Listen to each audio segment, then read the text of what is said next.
Hello everyone, my name is Lilian Silva. I'm the forage specialist for Clemson Universe, and today in this video I'll talk more about grazing management.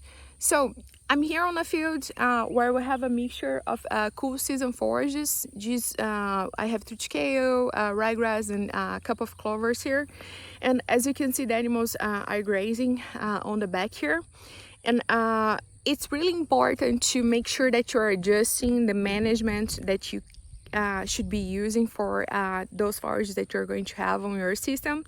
And we do have several types, several methods of grazing management that we can use.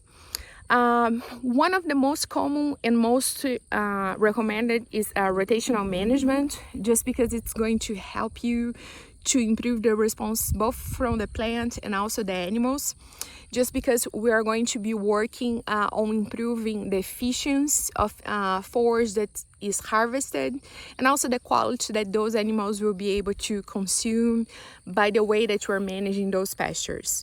So the reason that I say this is because we're going to be adjusting the size of the paddocks and also the stocking rate that we're going to be using to be able to graze more uniformly, to harvest more uniformly those areas, and this is going to help with a more uniform removal, but also with a better distribution of the excreta back into the system.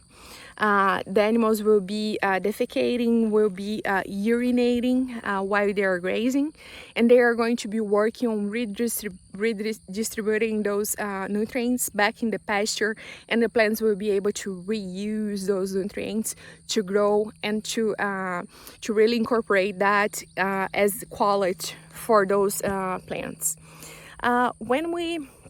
When we do give the plants a proper resting period, resting time, this is going to help the plants to be able to regrow and restore their energy reserves.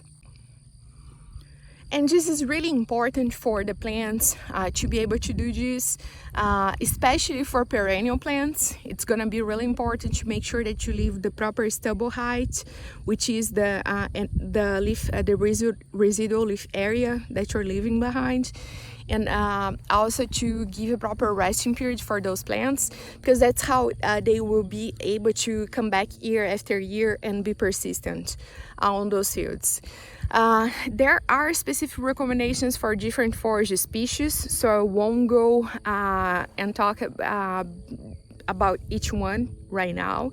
If you need those recommendations, you should reach out to your local extension agent, your local extension office, because you need to be following the recommendations for your area, for your state. And those change a little bit from state to state, and even the species that you're able or the varieties that you're able to use in one area, in one state, might be different than the others in other parts of the state. So it's really important for you to reach out to your local extension agent, because that person will be able to give you the proper answers to those questions. But in general, we are going, for example, if we're working with Bahia grass, Bermuda grass, we're going to be looking at stubble height that's going to be around 4 inches throughout the season. And then the resting period during the season will change a little bit, but just as a rule of thumb, we usually look at 28 days. And this is just an average. Those 28 days is just an average.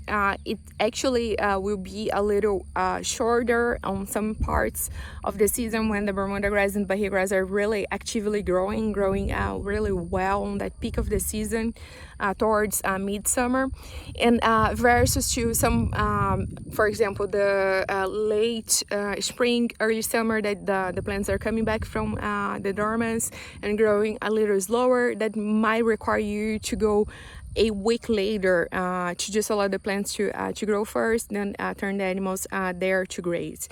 So there are some adjustments that need to be done. So that's the reason that I won't be giving recommendations through a video. These are general recommendations not specific to your farm. If you'd like a recommendation for your farm, reach out to me.